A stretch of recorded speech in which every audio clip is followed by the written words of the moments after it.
Hey, race fans, Mike Roberts along with you again one more time on KnoxvilleDirtDigest.com. Another week is in the books, and unfortunately no live racing to speak of, well, quite yet.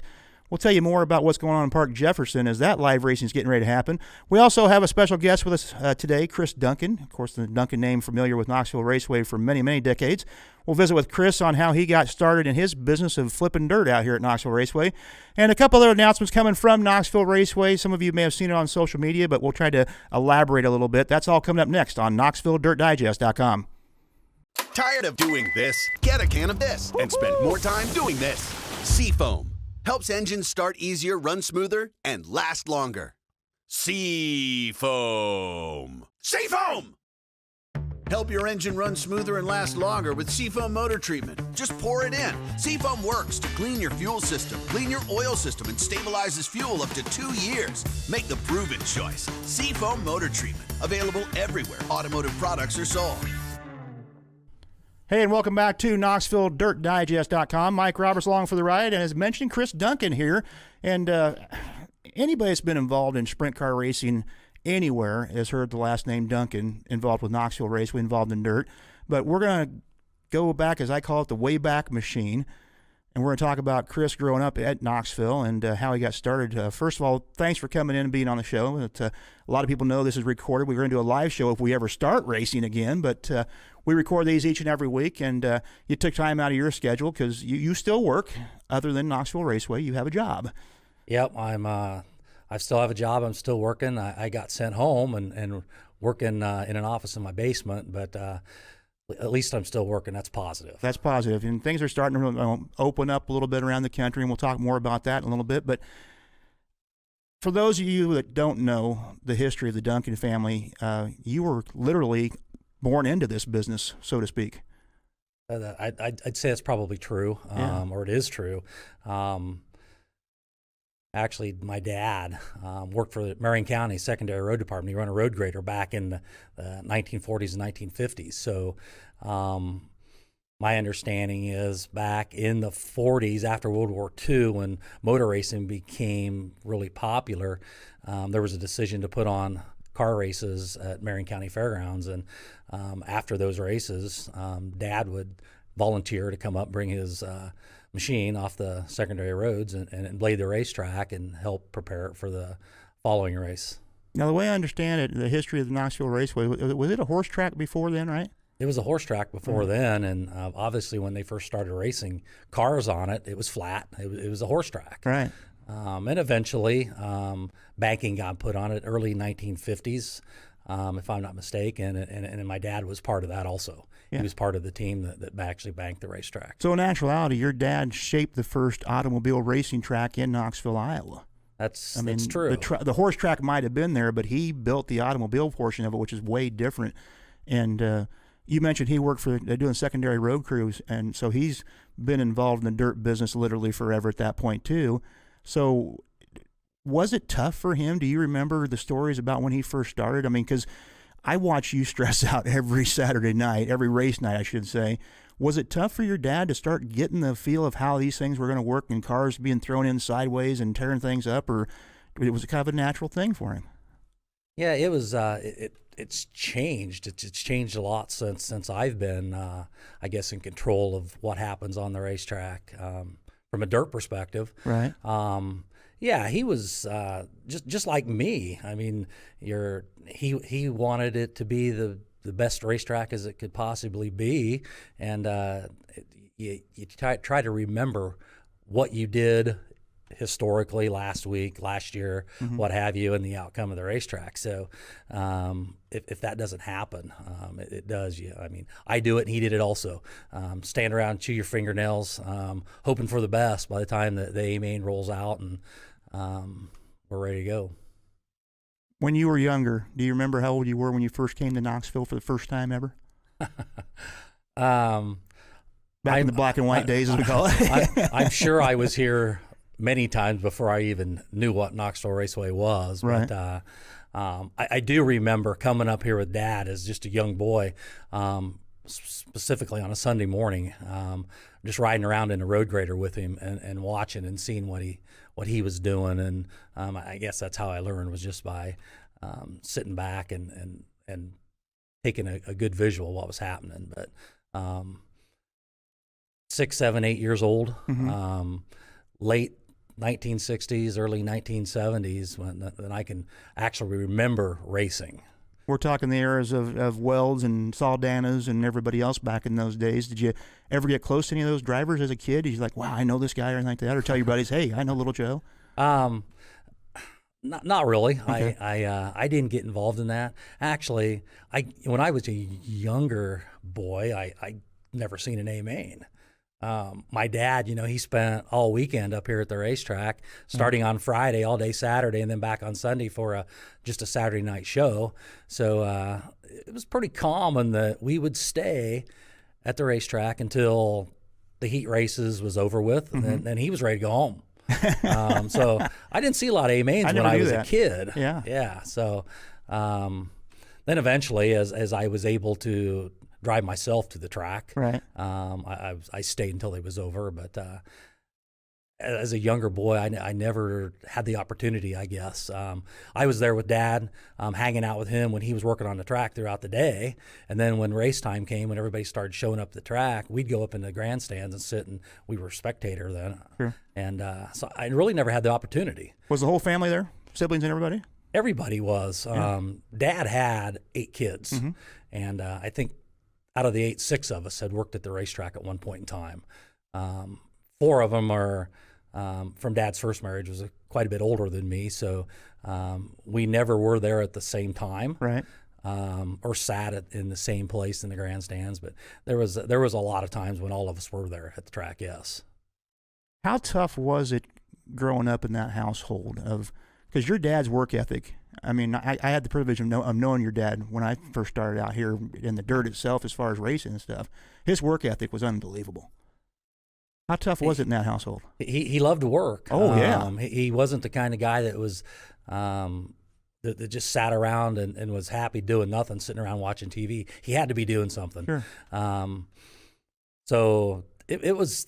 I can't say that it was tough, right, growing up in that family. But I look at it from the farming aspect. When I grew up, I had a list of things to do. Yep. Every morning. It was the same way. Dad, he was once he got off the secondary road department, he was elected to the Marion County Board of Supervisors, and he served in that capacity for 16 years, I believe. Right. So there wasn't a day went by that when he left for work, there wasn't a list of chores that myself and my brothers had to do, and my sister at that point in time. But he pushed us. Yeah. He pushed us to keep active and do anything and everything at the best of our ability. And his philosophy was, if you wasn't going to do that, it wasn't worth doing at all. Was he the same way with sports? Because your family was big in sports also. I mean, did he encourage the sports thing, or did you say, hey, you know what, I'm going to play football? And then he said, all right, if you're going to do it, you're going to do it this way. You're going to do it right. Yeah, we were all big into sports, but my dad wasn't. Yeah. He was too busy with his job, everything he had to do around home, and then the racetrack. Right. He really never did have time to spend throwing a football around with us or a baseball or whatever. I don't remember a lot of that ever happening. It was more his work ethic, excuse me, and just keeping busy and getting things done. And I think that's the way a lot of it was for, I grew up just south of Knoxville. You grew up by Harvey. Yep. I think if you weren't an in-town kid, that was just it. If you had the opportunity, as I called it, to play sports, because in my situation it's farm and sports, it's tough to juggle both. But you were going to do them right, you were going to do them good, but you didn't necessarily have the moms and dads going to every game like you do now. I personally, my daughter graduated 6 years ago. I don't know how I did it, following her around all her sports. Yeah. And for our parents at that time to do that kind of stuff, and most of the time it was mom, taking you to town for practice or whatever, and then by the time you were old enough to drive, you did it on your own. But again, your family, huge in sports. I played football with your brother for a little while, Dennis, and it was a good opportunity. But I just happened to notice that my outside looking in, the work ethic that you guys have at the track was also the same work ethic. You didn't horse around in sports neither. You came to do a job. And Dad instilled that in us. Like I said before, I'd heard him say many times that if you're not going to put 120% effort into it, don't even do it at all. Right. Because it's not worth it. So that's what we learned. That's what he taught us, and hopefully that's what our mentality still is, and which I think it is, the whole bunch of us. You talked about riding around the road grader. When was the first time you actually got to take control of that? I actually started helping Dad, and I was 13 years old Okay. when I actually started working at the track. 1977. I can still remember the very first time he stuck me on this old Alice-Chalmers tractor and gave me, about 2 minutes worth of training, and off I went. Road grader, probably the next summer. I think I was 14 years old. Obviously, back then, that's when the infield was just dirt and grass. Right. And I can still vividly recall the day he told me to get in that thing, get in there in the infield and start pushing dirt. And that was really a scary feeling. Mm-hmm. I'd rode around with him for many years, and I'd watch what each and every lever and component in the thing did, so I kind of had a good idea what it was. But until you're actually sitting in the driver's seat and your function and you're controlling everything yourself, right? It's a different world. So I think that's what Dad did with all of us. You can't hurt the infield. Right. He wasn't going to put us out on the racetrack, and who knows what would have happened then. But 14 years old, blading dirt in the infield, and that's where I got started and gained some experience. And back then, you're talking about the infield. Again, it was just all dirt, but you had a ditch in the middle of the infield, a drainage ditch. You had the bathrooms in the middle. You had pumps in the middle. I mean, it wasn't like it was a free-for-all. You had to pay attention to what you were doing, but still a good way of learning at least. Oh, yeah. You had to pay close attention to what you're doing, because I think it could get away from you really easy. Right. But luckily, I never did run anything down, never did hit anything, never hit a post, knocked the center tower down. It was there then, or there was one there then, but we were good. We were good. Perfect way to learn. I don't think we were going to get in trouble in there. Right. I did the same thing with my kids. They both started helping me when they were 13, 14 years old, and rode pretty much the same story.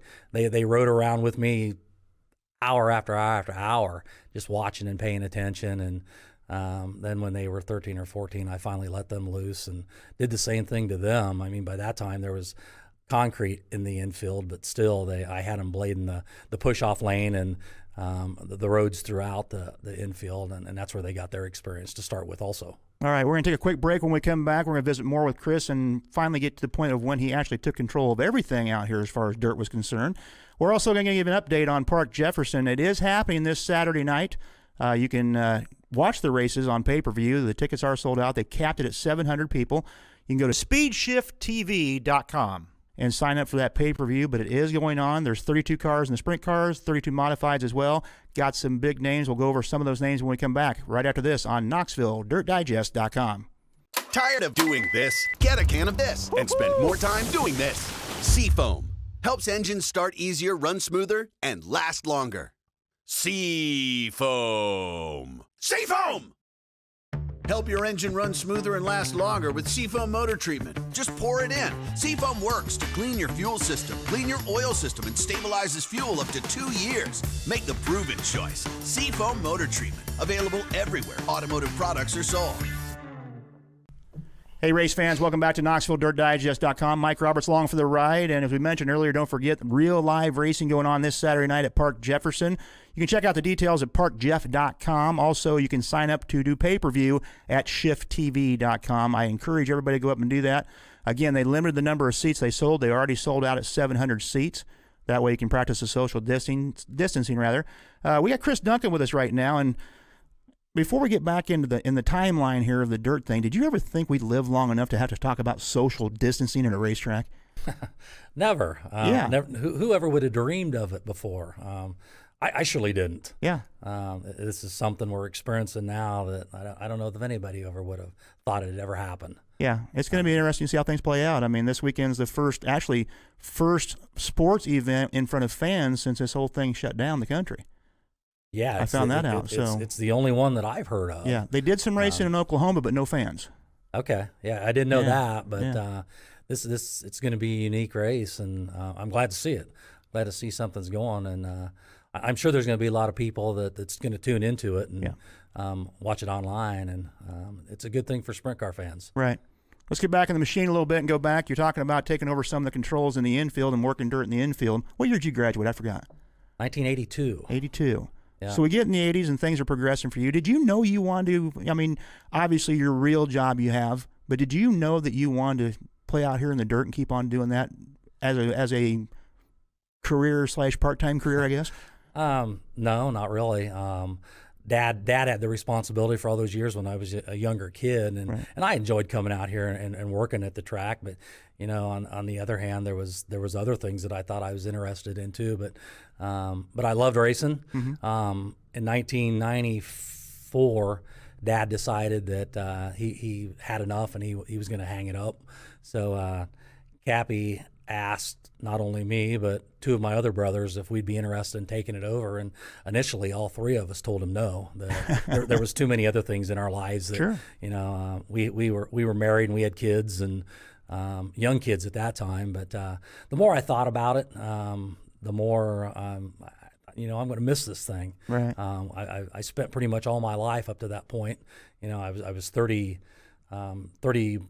years old. So I approached Cappy and told him that I was interested in taking it over in 1995, which we came to an agreement, and pretty much the rest of that's history. Right. I've been there. I've been at Knoxville ever since then, other than 1 year in 1997 for certain reasons, but pretty consistent other than that 1 year. You talk about being out in Knoxville, and this is, we call it a job, whatever, but it's a passion. You mentioned 1995, and I told the story a million times. My daughter was born in 95, and I intended on walking away from racing as soon as she was born, and I'm still here. I mean, It's just one of them passions that, yes, someday someone else is going to do it. Yeah. All right? It's inevitable. Everybody's replaceable. Everybody retires or whatever you want to call it. But, boy, is this one of the hardest things to walk away from. It is. I mean, there's been many times that I thought there's other things in life other than Knoxville Raceway. I can't name the events that I missed when my kids were growing up, Mm-hmm. because I couldn't do anything on the weekend other than being at the racetrack. But it was my passion, and they knew it and they understand it and they were okay with it. So I stuck it out, Mm-hmm. and still here. It's 2020, and we're still pushing dirt at Knoxville Raceway. What's changed about the racetrack since you were a kid, or even since you took over? Anything? The dirt-wise, not the whole facility. Yeah, just dirt-wise. the whole facility has obviously Yeah. changed. It's amazing what we have for a dirt track in the middle of Iowa. Right. But the dirt itself, the dirt has changed. I mean, there's been different types of dirt that's been put on the racetrack over years. Mm-hmm. Right now, I don't think there's been an abundant amount put on the thing for 10 years. I think 2010 was the last time, other than there was a stockpile that was out at the North Campground. We 125, 130 loads of dirt that we put on it here 6-7 years ago. I've pushed dirt off of the push-off lane around 1 and 2. I've pushed dirt off the top of the berm between the edge of the racetrack and the guardrail in 3 and 4. As I needed it, but that's pretty well used up now. We've taken dirt from the outside of the racetrack that's went through or over the fence. Mm-hmm. We put it back out on the track. So last fall, Brad Shear and I, we pushed, I don't know, probably in the middle of the back chute, probably 8 inches of dirt out of the back chute.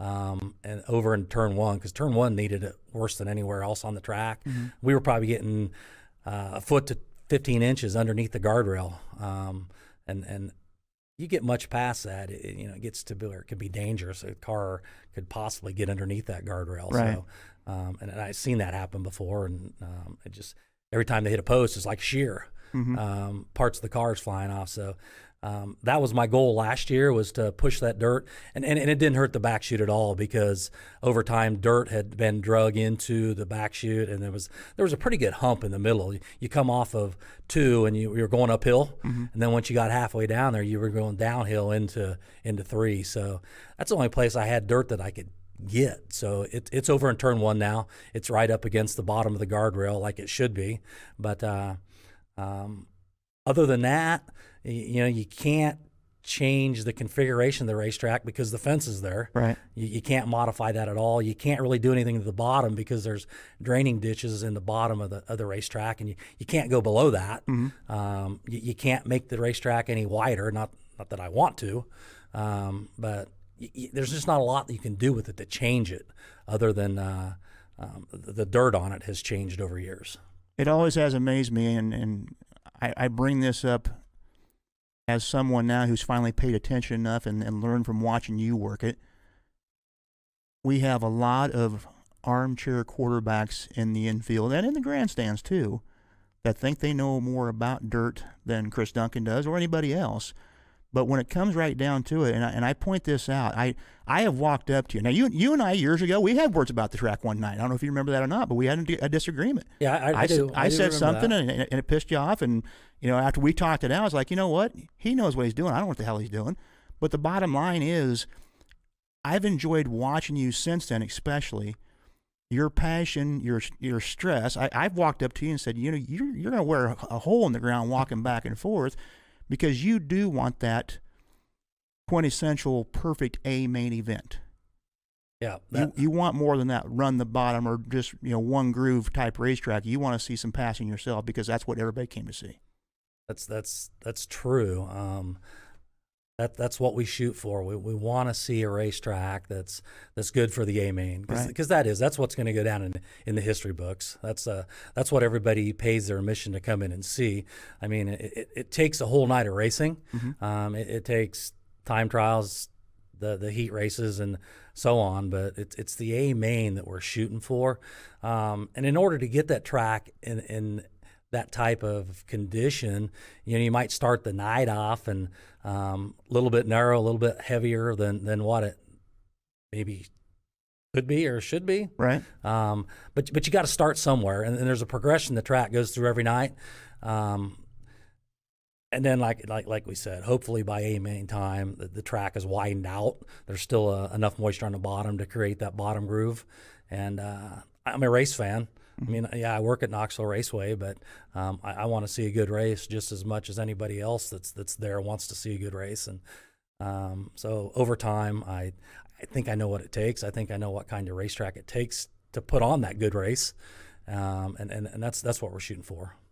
How many times in your career, I shouldn't say times, 'cause it's hard to count this, but how often in your career have you just perfectly got that track ready where everything was just going to be perfect on it, and then Mother Nature interferes? I mean, that's got to drive you bonkers. It's Mother Nature. Yeah. Hard to work with. Oh, yeah. She's moody. It's not a day-to-day thing. It's an hour-to-hour thing. Standing over there on a Saturday, from the time we start on Saturday morning to the time the cars push off at 6:45, 7 o'clock, whatever it is, clouds, wind, sun, potential for rain, trying to outguess what it's going to be like an hour or two from now, and make adjustments to and hit what Mother Nature's doing to us. Right. It's hard to get that just right, and really all you can do is watch the dirt. And that's something Dad taught me a long time ago, is that there's not a recipe. Every week, every day, every hour is different, and then you just got to try to keep in front of it. And he used to have some of these things that I don't know if it really meant a lot, but it was his belief. And but then again, a lot of things that he'd talk about when I was just helping him, once I took it over and started understanding more about it, what I think back and what he said makes sense today. Right. Carl Kinzer was inducted in the National Sprint Car Hall of Fame Museum here a few years ago. He shows up, does the induction, give him a ride in the pits. He's going to stay for the night and watch the races. I tease him. I say, "Who are you helping out tonight?" "Oh, no, I'm just spectating, And by hot laps, he's already out on the racetrack, in between the breaks there. Yeah. And later on that night, he's got a screwdriver in his hand. I don't know where he got the screwdriver at, because he wasn't helping anybody. Yeah. And he, takes a poke at the dirt. Do current crew chiefs, do current teams go to that extent? I mean, Carl would go out there and start digging. I mean, and I've seen Kenny Woodruff do it. I've seen Leonard McCarl do it back in the day. I've seen guys do that. or is it just kind of is what it is? It doesn't seem like guys are out there, and rightfully so. We don't let them out there as often, for one thing, but it doesn't seem like they're really doing that much research on the dirt as they are just kind of watching from the infield. Do they ask you about it? I mean, do they ask you, hey, what's it doing tonight? Or very few of them ever make any comments or talk to me at all. I don't know why. I guess I'd be picking your brain. But, there is a few, but most don't. Yeah. I'm in the infield every weekend. I spend a lot of time down by turn one, kind of out of everybody's way, because I know everybody that's in there. They're kind of in their own zone, whether it's drivers, the guys working on the cars and doing what I stay out of the way. I don't want to get in the way. I don't want to talk to them afterwards. Before, great and fine, but it just doesn't happen very often. Yeah. And to your point, I used to see that a lot also, right, where there was guys out there with screwdrivers poking it in the track. I'm not a race car driver. I'm not a crew chief. I don't know what they're looking for. I asked Randy Smith one time. He said he was looking for money. Looking for money. Yeah, said he found $1 out there one time. So, A couple weeks ago, that's probably 3 weeks ago on a Saturday, the last time I was working on the racetrack before the governor shut us down. Right. I actually found a 1940 Mercury head dime in turn one. Nice. So, that's your retirement, not your pension. So yeah, I doubt if that'll carry me through retirement. But we're going to wrap things up here in a minute. But I got to ask you one thing. Two years ago, banquet time, we always had the owners drivers meeting prior to the banquet that day, and I asked John McCoy, I said, what are we talking about today? Who's going to be here? And he said Chris Dunkin. And I'll be the first one. I kind of looked at John with that are you out of your mind thing, because again, we have a lot of armchair quarterbacks. And I personally felt like you were getting put in front of a firing squad. As it turned out, it wasn't that bad. I went to that meeting because I thought, I'm going to see this. It wasn't that bad. The communication that happened that day, I think, if anything, I learned that they respect what you do. I hope you feel the same way. I do feel the same way. Yeah. I would tell anybody that we as a team that does track prep at Knoxville, we are putting in 150% effort. And it doesn't always turn out like we want it to turn out. Right. Obviously, it doesn't turn out every night like everybody in the pits or everybody in the stand wants it to turn out or thinks it should have turned out like. But, I guess anybody, whether it's Knoxville or any other racetrack that's doing the same type of work that I do at Knoxville Raceway, you probably better have pretty wide shoulders because you are going to hear a lot of negative, probably more negative than you ever hear positive. But that's okay. Everybody has their opinion, and I'm good with that. And I learned that many years ago from just being around Dad, and people aren't any different today than they were then. There's always got to be a better way, and you should have done this and you didn't do that and whatever. But I don't pay any attention. I'll stand around and I'll listen to anybody and their ideas and what they are. But there's only one way that it's going to get done, whether it's right or wrong. Right. And it's not the same every time. But there's no way on God's green earth you're going to make everybody happy. I'm not going to make everybody happy every Saturday night. So Skip Jackson, I had the privilege of crewing with him for a few years, and he taught me two things. One, the track is the same for everybody. Yep. And two, at the end of the night, there's only one person happy, and he's holding the big check at the end of the night with a trophy. Yeah, I've had those conversations with Skip also, and he's told me the exact same thing. Yeah. I don't know. I guess the racetrack, it's easy to use it as a scapegoat. But you're right. It's the same racetrack that everybody's racing on, regardless of whether it's heavy, dry, or what it is, or anywhere in between. All right. Hey, thanks for coming and being on the show. I would like to have you back some other time because I want to get more technical on the way the cars have changed and if it's changed the racetrack. But we've ran out of time. Chris Dunkin, again, the family's been out here forever. We should mention, however, though, who's helping you now, because you mentioned Wingnut, Brad Shearer. Yep. It's Wingnut. I mean, let's be honest. So who else is helping you out here? Yeah, Brad, he's the guy that, he's Knoxville Raceway. It's his passion, just like it's mine. So he's out here all the time. So it's really easy for me to give Brad a call and say, hey, I'm going to do this or I'm going to do that. Brad is he's a guy that doesn't want to do anything else. So I couldn't ask for anyone better as a helping hand. And he's learned a lot. He's pretty much does everything. I think he probably has aspirations of being the guy someday. But I don't know what it'll be like going forward. But he's an awesome worker, and he does an awesome job. My kids, my youngest son, Matt, he still helps me a lot. But he's got a family. He's got a daughter that he's a school teacher here in Knoxville, so he's really busy with that. Sure. He coaches track and football here in Knoxville, so that takes a lot of his time. And I that's what I want from him, is to not be that guy that spends so much time away from his family. Same with Christopher, my oldest son. He's helped me a lot in the past also, but they all have their life and, and their world and different interests and whatever. But Terry's been a guy that's he was a classmate of mine, and he's been a lifelong friend and been around here as long as I have, basically. But he helps me a lot. And then the last guy, there's Hunter Snyder. That's a guy that's been hanging around out here with me and learning some things and doing some things for us over the past 3 or 4 years. So sometimes there's all 5 of us, and I can't forget my wife. If I ever forget her, if I ever get in a pinch and I don't have enough help, because that does happen, that other people's got things on their schedules and they can't come out, that I can call Brenda and have her come out, and she's always more than willing to hop in a tractor and do whatever I need her to do. So total of 6 of us. Yeah. You did forget a few though.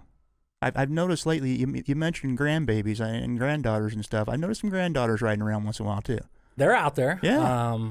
I've commented, if I'm still here, they're 6. The 2 older ones will be 6 this summer. And I don't know, maybe give them another 7-8 years, and I'll have them in a piece of equipment over there at the racetrack too. But there you go. We'll see. It's the new generation. You never know what happens. Yep. I know one of them right now. She loves spending time out here. Perfect.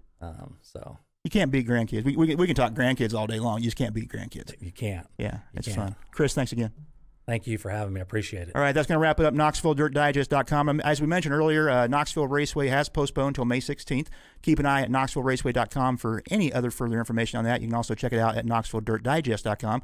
Don't forget, again, we keep on drilling this in your head. You can't go to the races if you don't have a ticket. The races have been sold out at Park Jefferson, so don't even try going up there because they won't let you in. But you can buy it on pay-per-view. All right, so if you have a ticket, go on up. But if you don't have a ticket, pay-per-view, SpeedShiftTV.com, get all the information. And we look forward to having a report on what happened up there next time on KnoxvilleDirtDigest.com.